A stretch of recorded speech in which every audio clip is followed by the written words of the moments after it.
हाथरस में आज बहुत बड़ा हादसा हुआ है। एक स्वयंभू संत, लापरवाह आयोजकों और प्रशासन की अनदेखी मिलकर 100 से ज्यादा लोगों की जान के दुश्मन बन बैठी। हाथरस में नारायण साकार गिरी उर्फ भोले बाबा के प्रवचन कार्यक्रम में भगदड़ मची और 100 से ज्यादा लोगों की मौत की खबर अब तक आ चुकी है और यह आंकड़ा भी और बढ़ सकता है। गर्मी और उमस के बीच कम क्षमता वाले पंडाल में हजारों लोगों की भीड़ जमा हो गई। आयोजक सोते रहे। प्रवचन वाले पंडाल के सकरे गेट पर भीड़ में लोग फंसते गए, तब भी आयोजक सोते रहे। फिर भगदड़ मची और दरबार में चीख पुकार के अलावा जो कुछ बचा वो लाशों का अंबार था। आखिर कैसे कम क्षमता वाली जगह पर इतनी बड़ी भीड़ जुट गई? क्या आयोजकों ने प्रशासन को जानकारी नहीं दी थी? और अगर जानकारी थी तो क्यों मौके पर उचित संख्या में पुलिस बल तैनात नहीं था? आखिर ये जानलेवा गलती किसकी है? और हादसे के बाद से कहां है दरबार सजाने वाला वो स्वयंभू बाबा? आज महाबहस में हाथरस हादसे के दोषियों की पड़ताल। पहले हाथरस पर दर्दनाक कहानी कहती ये रिपोर्ट देखिए।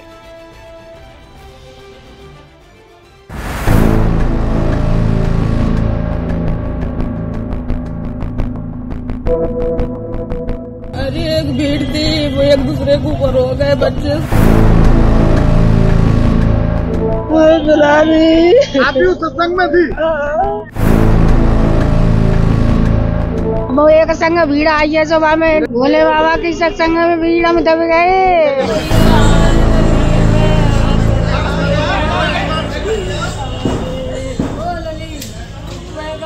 भगदड़ से मनोज थोड़ा नीचे लोगों की डेथ हुई है।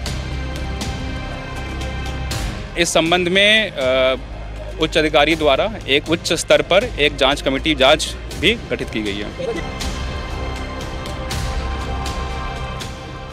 सरकार को लोगों की मदद करनी चाहिए। सवाल ये कि इतने बड़े पैमाने पे इतने लोगों की जान जाना आखिरकार सरकार क्या कर रही थी, और सरकार की जानकारी में होने के बाद भी इतनी बड़ी घटना हो जाए, बहुत दुखद है। जिन लोगों की इस हादसे में जान गई है, मैं उनके प्रति अपनी संवेदना व्यक्त करता हूं।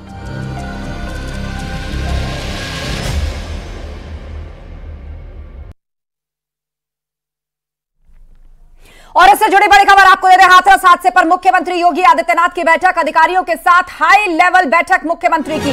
सीएम आवास पर इस वक्त ये बैठक हो रही है। हाथरस हादसे से जुड़ी हुई ये बड़ी खबर है। मुख्यमंत्री योगी आदित्यनाथ के आवास पर बैठक चल रही है, अधिकारियों के साथ ये हाई लेवल मीटिंग है। और खबर यह भी है कि कल हाथरस जा सकते हैं मुख्यमंत्री योगी, और उससे पहले अधिकारियों के साथ एक हाई लेवल मीटिंग कर रहे हैं। सीएम आवास पर इस वक्त ये बैठक की जा रही है। हाथरस हादसे पर मुख्यमंत्री योगी आदित्यनाथ इस वक्त बैठक कर रहे हैं। यह हाई लेवल मीटिंग खुद सीएम आवास पर चल रही है।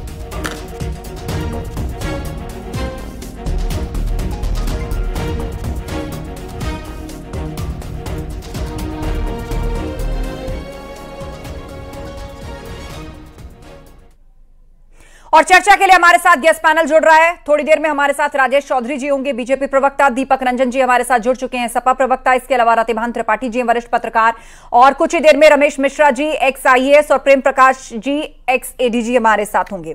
तो शुरुआत करते हैं। अब सवाल तो सबसे पहले पूछना था राजेश चौधरी जी से, लेकिन चूंकि वो अभी जुड़े नहीं है, इंतजार है उनका, जैसे जुड़ेंगे सवाल उनके पास जाएगा।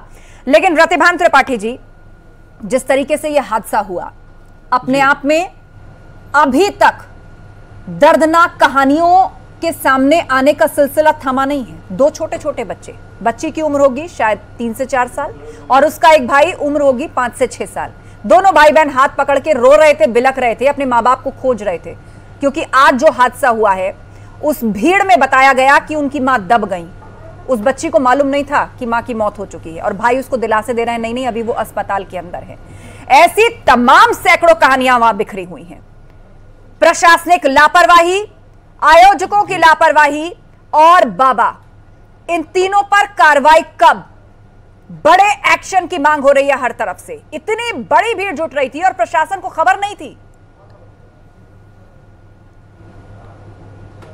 ये बेहद दुखद हादसा है, बहुत दर्दनाक है। मैं सबसे पहले हादसे में मृतक परिजनों के प्रति अपनी संवेदनाएं व्यक्त करता हूं। लेकिन सबसे बड़ा सवाल ये कि जहां हजारों की भीड़ जुटी हो वहां लोकल पुलिस का पर्याप्त इंतजाम क्यों नहीं था, ये होना चाहिए था।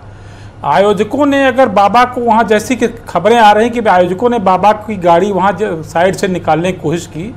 मैं उस शहर से आता हूं जहां दुनिया का सबसे बड़ा मेला कुंभ मेला लगता है, प्रयागराज से हूं मैं, और मैं वहां देख रहा हूं 25, 30, 35 साल से कि वो लगातार वहाँ भीड़ का मैनेजमेंट किस तरीके से होता है। ये तो बहुत छोटी भीड़ थी जो उस प्रयागराज कुंभ की भीड़ के मुकाबले, तो उस भीड़ को जब मैनेज कर लिया तो ये इतनी छोटी भीड़ को कैसे मैनेज नहीं किया गया, ये बताया ये गया कि आयोजकों ने कह दिया था पुलिस को कि हम अपना मैनेज कर लेंगे, आप लोग अपना काम करिए। एक बात ये आ रही है, सच क्या है ये जांच के बाद पता चलेगा, लेकिन इसके बावजूद जहां हजारों की भीड़ इकट्ठी हो रही हो वहां लोकल पुलिस को पर्याप्त मात्रा में तैनात किया जाना चाहिए था। अब ये पुलिस के हाथरस जिले के एसपी जानते होंगे कि उन्होंने कितनी पुलिस तैनात की, वहां के सर्किल अफसर जानते होंगे, वहां के थानेदार जानते होंगे। किसी भी शहर में अगर भीड़ से जुड़ा कोई आयोजन होता है, और इस बीच में बता दूं हमारे साथ एक्स एडीजी प्रेम प्रकाश जी भी जुड़ गए हैं। प्रेम प्रकाश जी, ये सवाल मैं आप ही से पूछ देती हूँ, किसी भी शहर में अगर भीड़ भरा कोई आयोजन होना है तो उसके लिए एक प्रशासनिक परमिशन होती है जो एसडीएम के थ्रू ली जाती है। अब उसमें यह बताना जरूरी है कितनी भीड़ है, और जितनी भीड़ है उसके इंतजाम कौन करेगा, चाहे वो सुरक्षा से जुड़े हों, लेकिन उसके साथ साथ महकमे की भी कोई जिम्मेदारी बनती है कि वो भीड़ वहां क्यों जुट रही है, उसका पर्पस क्या है, और एलआईयू की मौजूदगी वहां पर होती है, इंटेलिजेंस की मौजूदगी वहां पर होती है। लेकिन यहां ऐसा कुछ होता नजर नहीं आया, तो जवाबदेही और उंगलियां पुलिस प्रशासन पर भी उठ रही हैं। किसी भी आयोजन से पहले ये आपकी बात सही है कि परमिशन ली जाती है, और उसमें अप्रॉक्सीमेटली कितने लोग आने की संभावना है, वेन्यू कैसा है, वहां क्या क्या व्यवस्थाएं की गई हैं, इसकी सभी व्यवस्थाओं को देखते हुए उसके बाद ही परमिशन पहले पुलिस के द्वारा रिकमेंड की जाती है, उसके बाद मजिस्ट्रेट के द्वारा फिर परमिशन दी जाती है। होना चाहिए कि जो लोकल अधिकारी हैं उनको मौका मुआयना करना चाहिए, आयोजकों से वार्तालाप करनी चाहिए, और ये देखना चाहिए कि भीड़ नियंत्रण के पर्याप्त उपाय किए गए हैं अथवा नहीं। और प्रेम प्रकाश जी, जब ये आयोजन शुरू भी हो गया है उस वक्त भी महकमे की जिम्मेदारी बनती है कि ये देखना कितनी भीड़ है, वहां पर क्या कामकाज चल रहा है, कहीं भीड़ की आड़ में कोई और क्रियाकलाप तो नहीं, इस सब पर इंटेलिजेंस की नजर होती है। जी, ये सभी वहां पुलिस के प्रशासनिक अधिकारी, एलआईयू के अधिकारी, इन सभी को चाहिए कि जहां भी कोई बड़ी गैदरिंग होती है वहां इस प्रकार की व्यवस्थाएं हैं या ग्राउंड पर या नहीं। अगर लगता है कि कोई खामी है तो आयोजकों से वार्तालाप करके उसको चेंज करना चाहिए, वेन्यू चेंज करना पड़े या व्यवस्थाएं बदलनी पड़े, और वो व्यवस्थाएं पुख्ता नहीं है तो फिर निश्चित तौर से उस आयोजन को नहीं होने देना चाहिए। और ये जिस तरह का दुखद हादसा हुआ है, संभवतः कहीं ना कहीं इसमें जो वहां पर इंफ्रास्ट्रक्चर बनाया गया, जैसे जो बल्लियां लगाई गई हैं या रास्ते जो होल्ड करने के लिए बनाए जाने चाहिए थे, अचानक भीड़ वहां पर भगदड़ मच गई है, तो ये निश्चित तौर से कहीं ना कहीं व्यवस्था की कहानियों को जो है उजागर। बिल्कुल, कुल मिलाकर जवाबदेही और जिम्मेदारी तय होनी चाहिए और एक्शन होना चाहिए ताकि दोबारा से इस तरह के दर्दनाक हादसे सामने ना आए। दीपक रंजन जी, हम यहाँ पर जिन भोले बाबा और नारायण सरकार जी, जो उनका असली नाम है, जिनकी बात कर रहे हैं, ये पूर्व में भी चर्चा में आ चुके हैं। जब कोरोना काल में इन्होंने भीड़ इकट्ठी की थी उस वक्त भी ये चर्चा में आए थे, और आज जब से ये दर्दनाक हादसा हुआ है तब से वो गायब हैं, उनका फोन भी बंद है। इतना बड़ा आयोजन उन्होंने किया और ज्यादातर जो वो एक्टिव हैं वो इसी इलाके में है, एटा और ये जो इसके आसपास के जिले हैं, यहाँ पर उनके बहुत सारे समागम होते हैं, अलग अलग राज्यों से यहाँ पर लोग आते हैं। लेकिन आमतौर पर बाबाओं के पंडालों में इंतजामों का जिम्मेदार कौन है, वहां सुरक्षा इंटेलिजेंस की व्यवस्था कितनी है, नहीं है, इस पर कितने क्रॉस चेक्स रखे जाते हैं, इस पर चूक कैसे हो सकती है? देखिए आस्था जी, आस्था जी कोई राजनीति करने का समय नहीं है, लेकिन आज जो दिल को दहला देने वाला हादसा जो है हाथरस में हुआ, जितने लोग भी मृत हैं उनके प्रति मेरी गहरी संवेदना मैं व्यक्त करता हूं, उनके परिवार के प्रति मैं शोक संवेदना प्रकट करता हूं। देखिए, मैं इतना जरूर कहना चाहता हूं कि शासन प्रशासन में और सरकार में बैठे लोगों से कि जो मृतक को जो 2-2 लाख रुपए का मुआवजा दिया जा रहा है उसको बढ़ा करके कम से कम 20 से 25 लाख रुपए किया जाए, या अगर हो सके तो उससे भी ज्यादा किया जाए, क्योंकि जो उन्होंने खोया है, जो परिवार की जिस तरीके से आप अभी दिखा दे रही हैं, दिल को मर्माहत कर देने वाला दृश्य कि एक बच्ची अपनी मां को खोज रही, उसने अपना पूरा परिवार खो दिया, तो निश्चित रूप से वहां पर जिस तरीके से चस्पदीद लोग वहां पे बता रहे हैं, वहां पे बयान व्यक्त कर रहे हैं कि किस तरीके से हादसा हुआ, किस तरीके से लोग बिलक रहे थे, किस तरीके से पुलिस प्रशासन का लचीलापन था, पुलिस प्रशासन के कोई इंतजामात नहीं थे। अगर उसको पुलिस प्रशासन को मालूम था कि अगर इतने लोग आ रहे हैं या इतने लोग अगर यहाँ पे हैं तो उनको बैरिकेडिंग कर देनी चाहिए थी या उनको मना कर देना चाहिए था कि भाई ग्राउंड अगर छोटा है तो वहां पे इतनी हजारों की भीड़ कहां से आ जाएगी। और जैसा कि आपने पहले भी कहा था जी, कोविड काल में भी जब आदमी सोशल डिस्टेंसिंग का पालन कर रहा था उस टाइम भी भोले बाबा ने किस तरीके से लोगों को एकत्रित करके और कोरोना भगाने की बात कही थी। तो जब इस तरीके का वाकया पहले हो चुका है तो हाथरस का प्रशासन, जिला प्रशासन ने इतना लचीलापन क्यों अख्तियार किया? देखिए, उनके परिवार के प्रति हमारी, और हम समझते हैं कि इसमें क्या सत्ता पक्ष और क्या विपक्ष, सभी को सामूहिक जिम्मेदारी लेते हुए आगे इस तरीके का कोई आयोजन ना हो और इस तरीके की कोई किसी बाबा के भ्रम में ना आए कि बाबा अपने हिसाब से और आज के तक में देखिए बाबा जी ने एक भी कोई बाइट नहीं दी, ना कोई शोक संवेदना प्रकट की। अपना मोबाइल बंद करके गायब है, उनका मोबाइल भी बंद है और जब से घटना हुई है बाबा जी गायब हैं। बाबा लोगों के पास केवल वीडियो भर हैं जो यूट्यूब पर उनके सत्संग के होंगे या आयोजकों के वो पोस्टर, और उन आयोजकों का भी कोई पता नहीं है कि वो कौन थे, कहां से आए और कहां चले गए। आस्था जी, मैं चाहता हूं कि मैं चाहता हूं आस्था जी कि बाबा जी के खिलाफ कठोर से कठोर कार्रवाई हो और जितनी भी लोगों की मृत्यु हुई उनकी सारी जिम्मेदारी हैं। और जब उनको उनके आयोजकों को उन्होंने क्यों जिम्मेदारी दी थी जब उनको मालूम था इतनी भीड़ आने वाली है? और अगर आपके पास ग्राउंड। और इस बीच एक बड़ी खबर, सुरक्षा में तैनात एक सिपाही की भी मौत हुई है। भगदड़ में एक सिपाही की भी जान गई है। हाथरस हादसे में एक बड़ा अपडेट सामने आ रहा है कि आम लोगों की तो मृत्यु हुई है जिसमें महिलाएं और बच्चे शामिल हैं। सुरक्षा में तैनात एक सिपाही की भी मौत हुई है। जो पुलिस की वहां पर तैनाती थी, भीड़ जब बेकाबू हुई और ताबड़तोड़ तरीके से भागी तो उसके बाद जो पैरों के नीचे लोग कुचले उसी तरह दब करके एक सिपाही की भी मौत हुई है। भगदड़ में एक सिपाही की भी जान गई है यूपी पुलिस के। ये इस वक्त की बड़ी अपडेट है। चर्चा में लौटते हैं और हमारे साथ इस वक्त प्रेम प्रकाश जी लगातार जुड़े हुए हैं, एक एडीजी हैं। प्रेम प्रकाश जी, आमतौर पर बाबाओं के जब आयोजन होते हैं तो क्या उनको ठीक से वेरीफाई नहीं किया जाता? प्रशासन के अंदर क्या कोई निश्चिंतता का भाव होता है उनको लेके या किसी तरह के प्रेशर का भाव होता है उनको लेके? क्योंकि इनके पंडालों में कैपेसिटी से ज्यादा हमेशा भीड़ देखी जाती है। और आप मौसम देखिए कितना खराब है, कहीं गर्मी है, कहीं बारिश है और उसके साथ साथ उमस भी है। छोटे से पंडाल के नीचे हजारों लोगों की भीड़ वहां पर थी। उनके लिए पानी की व्यवस्था, एक सेफ एग्जिट की व्यवस्था, लोग बाबा के पैरों की मिट्टी उठाने के लिए दौड़ रहे हैं और उसी में यह भगदड़ शुरू हुई। देखिए, भारत के संविधान में कहा गया फंडामेंटल ड्यूटीज में कि हम साइंटिफिक टेम्परामेंट, एक वैज्ञानिक सोच पैदा करेंगे। उसके स्थान पर ये जो आडंबर और ये जो फर्जी बाबा और तमाम तरह के ये दावे करते हैं, लोगों को चमत्कारिक कुछ कार्य दिखाते हैं, इसमें गरीब लोग जो अनपढ़ हैं, अब देखिए इसमें बहुत सारे छोटे छोटे बच्चे भी मारे गए हैं। उन बेचारे बच्चों को तो ये कहां ले जाया जा रहा है। तो ये जो आडंबर के जो खेल है, इनके ऊपर सरकार को बहुत सख्त होना पड़ेगा।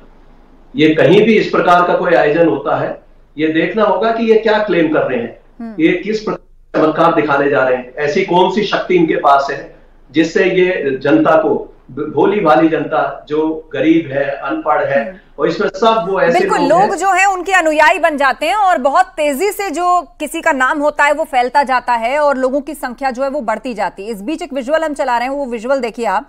कहा जा रहा है कि सत्संग के दौरान का विजुअल है, बहुत सारी महिलाएं हैं, खचाखच भरा पंडाल नजर आ रहा है और देखिए किस तरह हवा में हाथ लहरा रही हैं, बाबा का प्रवचन और कथा उनकी सुन रही हैं और उसके ऊपर एक हल्का सा पंडाल आपको नजर आएगा। सभी जानते हैं बारिश का मौसम है और बाहर मौसम भी साफ साफ दिख रहा है कि घटा छाई हुई है, किसी भी वक्त पानी बरस सकता है और ऐसे में एक हल्का सा पंडाल सिर के ऊपर है कि अगर बारिश भी हो जाती तो ये सारे लोग वहां खड़े खड़े भीग भी गए होते, वहां पर पानी भर जाता। और आप देखिए यहाँ किस तरह महिलाएं जो हैं वो खंभों के ऊपर चढ़ी हुई हैं बाबा के दर्शन के लिए। कैपेसिटी कम है, लोग ज्यादा है, हल्का पंडाल ऊपर है, ना कोई सेफ एग्जिट है, ना ही किसी तरह की कोई व्यवस्था है जिससे इतने बड़े हादसे को रोका जा सके। हमारे साथ हमारे सहयोगी अजेंद्र भी जुड़ रहे हैं, उनका रुख कर लेते हैं। अजेंद्र, आपकी मौजूदगी इस वक्त कहां पर है और क्या अपडेट आप इस हादसे से जुड़ी फिलहाल देना चाहेंगे? कोई आंकड़ा प्रशासनिक अभी तक आया है? आस्था, मैं आपको बता दूं, मैं इस समय जिला एटा के जिला अस्पताल में मौजूद हूं यहाँ 27 शव जो है पहुँचे थे, उनके पोस्टमार्टम की कार्रवाई लगातार जारी है और अब तक 3 शवों का पोस्टमार्टम हो चुका है और उसके बाद जो है उनके जो है शव को जो है परिजनों को सौंप दिया गया है और एम्बुलेंस की व्यवस्था की गई है, जिससे उनके जो गंतव्य है, उनके जो पते के जहाँ के रहने वाले हैं वहाँ के लिए रवाना कर दिया गया है। और यहाँ बात करूँ तो तमाम पुलिस फोर्स तैनात किया गया है, परिजनों की भीड़ लगी हुई है, लोगों का रो का बुरा हाल है। बिल्कुल, आप बता रहे हैं किस तरह लोगों का बुरा हाल है। परिजन जो हैं वो एक दूसरे को ढूंढ रहे हैं, हर कोई अपनों की खोज खबर ले रहा है और एक उम्मीद उनके अंदर है कि काश कोई ये कह दे कि वो घायल हैं और इस जिले नहीं उस जिले के अस्पताल में मिलेंगे। लेकिन अफसोस 100 लोगों से भी ज्यादा लोगों के मारे जाने की खबर है। यह आंकड़ा बढ़ भी सकता है क्योंकि कई अलग अलग आसपास के जो शहर हैं उनके जिला अस्पतालों में इंतजाम किया गया है उपचार का। सुमित भी हमारे बीच में, हमारे सहयोगी, उनका रुख कर लेते हैं। सुमित, आपके पास क्या अपडेट है और आपकी मौजूदगी कहां पर है? देखिए, सबसे पहले मैं बता दूं कि अभी यहाँ से जितनी भी कैजुअलिटी बॉडीज़ हैं उन सबको जिला अस्पताल में पोस्टमार्टम के लिए भेजा जा रहा है। प्रशासन ने फिलहाल पूरी व्यवस्थाएं इसी चीज़ पे की है। जितने भी घायल हैं, कैजुअलिटी हैं, उनको फिलहाल प्रायोरिटी दी जा रही है। और मेरे पीछे देख सकते हैं कि अभी तो यहाँ पे तेज़ बारिश भी शुरू हुई है। पूरा पुलिस प्रशासन के सारे कर्मचारी यहाँ मौजूद हैं और व्यवस्थाएं की जा रही है। लगभग अभी 100 के आसपास का आंकड़ा प्रशासनिक जो पुष्टि हुई है कि जितनी कैजुअलिटी हुई है, आंकड़ा अभी और भी बढ़ सकता है कैजुअलिटीज़ का। लेकिन अभी डीजीपी घटनास्थल पर मौके पर पहुंचने वाले हैं कुछ ही देर में और यहाँ पर आकर बताएंगे कि क्या हुआ है। फिलहाल जो आयोजक थे आयोजकों की सभी नंबर 1 है, आयोजक फरार है। प्रशासनिक अधिकारी पुलिस इस आयोजकों के खिलाफ भी कार्रवाई करने की बात कह रही है। जी बिल्कुल, और आपको देखकर समझ में आ रहा है कि वहां पर बारिश जो है वो शुरू हो चुकी है और जो अपडेट आप दे रहे हैं उसके मुताबिक डीजीपी वहां पहुंचने वाले हैं और उम्मीद की जा रही है कि वही कोई आधिकारिक बयान देंगे, कोई आधिकारिक आंकड़ा सामने रखेंगे। और अपडेट ये है कि जो आयोजक हैं जिन्होंने पोस्टर छपवाए थे बाबा के सत्संग के और समागम के, वो भी फरार हैं और बाबा भी गायब हैं। सबके मोबाइल फोन्स बंद हैं, पुलिस तलाश कर रही है। इस बीच इस दर्दनाक हादसे पर अलग अलग रिएक्शंस हमें मिले। सब लोगों ने अपनी संवेदनाएं प्रकट की हैं, सरकार से मांग की है। आपको सुनवाते हैं किसने क्या कहा।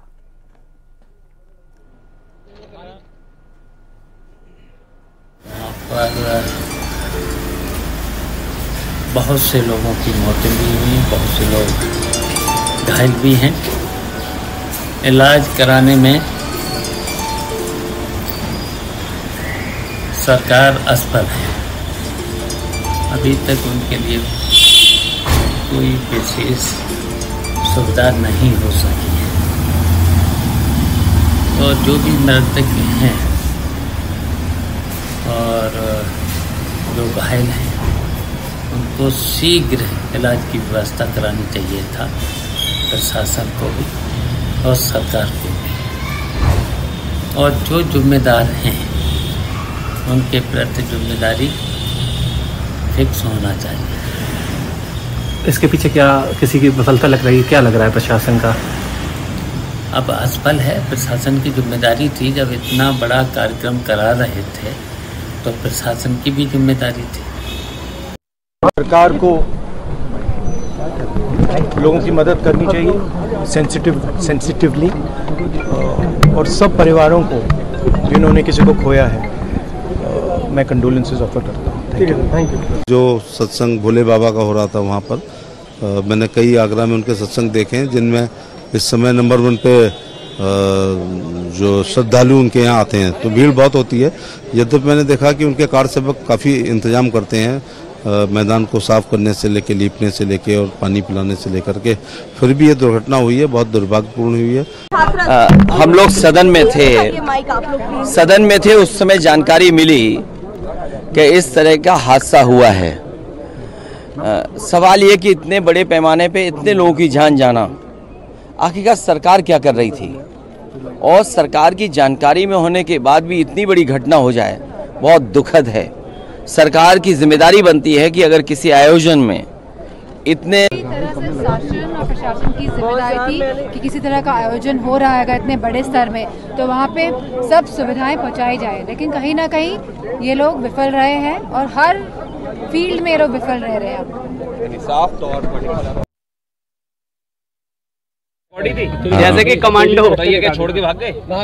जब दबे यहाँ पे उनको अपने कपड़े का भी पता नहीं है कहाँ रहे हैं, तो ये उनकी नेम प्लेट है? हाँ वैसे उन्हीं की है ये किस तरह की किसकी नेम प्लेट है? ये जो आते हैं जो उनकी पुलिस खुद की बनाए रखी है, कमांडो है, पुलिस है। हाँ जी, बाबा जी के कमांडो हैं ये? बाबा जी के हैं और किसके हैं? तो ये गिर गए थे क्या? यहाँ दब के गिर रहे हैं, उनके कपड़े भी नहीं पता पड़ रही कहाँ हैं। तो ये क्या है? गायब भी बताए जा रहे हैं। कुछ नहीं, काफी बहुत है घायल, मेरे सामने भी यहाँ डाल के ले जा रहे थे उठा के। कुछ लोग गायब भी हो गए? घायल बहुत हैं। गायब तो पता नहीं है सर। तो वहां मौजूद लोगों ने भी बताया कि किस तरह बैचेस मिले हैं, लोगों का सामान जो उनके पीछे छूट गया, मोबाइल फोन्स, कपड़े, जो भी साथ लाए थे, आईडी कार्ड, पहचान पत्र, वो सब कुछ इधर उधर पड़ा हुआ मिला है। यहां तक कि बाबा और आयोजकों की तरफ से उनके अपने पर्सनल कमांडोज और उनके बैचेस, कहा जा रहा है कि वो भी भीड़ में दबे हो सकते हैं, वो भी यहां वहां पड़े मिले। और इस वक्त बीजेपी से हमारे साथ एसएन सिंह जी जुड़ गए हैं। एसएन सिंह जी, सवाल बहुत सारे हैं और मुझे उम्मीद है कि रिपीट करने की आवश्यकता नहीं है। जिम्मेदारी और कार्रवाई तय होगी आयोजकों और प्रशासनिक अधिकारियों पर। देखिए, निश्चित तौर पे आस्था जी, बहुत ही ये दुखद विषय है, इस पर कोई राजनीति नहीं होनी चाहिए। और जो कुछ भी हुआ वो भीड़ के नाते हुआ, इसमें ऐसा नहीं है कि पता नहीं क्या हुआ वहाँ पर। आपको ये पता है भगदड़ मची वहाँ कई लोग? नहीं, मुझे नहीं पता है, हम तो भाई निकल आए हैं, हम तो जब बस में निकल गए तब पता। सुनीता। अच्छा, कैसे जाते हो आप? पता नहीं। आप कहाँ से आई हैं? 7 में से। कौन से साथ? नारायण हरी के 7 में से। तो कैसे घटना हुई थी वहाँ पर? हादसा कैसे हुआ था? मतलब हादसा की हमें नहीं पता है, हम तो मतलब वहाँ से निकल के बाहर आए गए, प्रभु की गाड़ी लेकर गई है, सही हम बाहर लेकर आए हैं। हमको नहीं पता है जी, बाद में हादसा गाड़ी पे आए। और इस वक्त एक बड़ी अपडेट आ रही है पूरे हादसे से जुड़े हुए।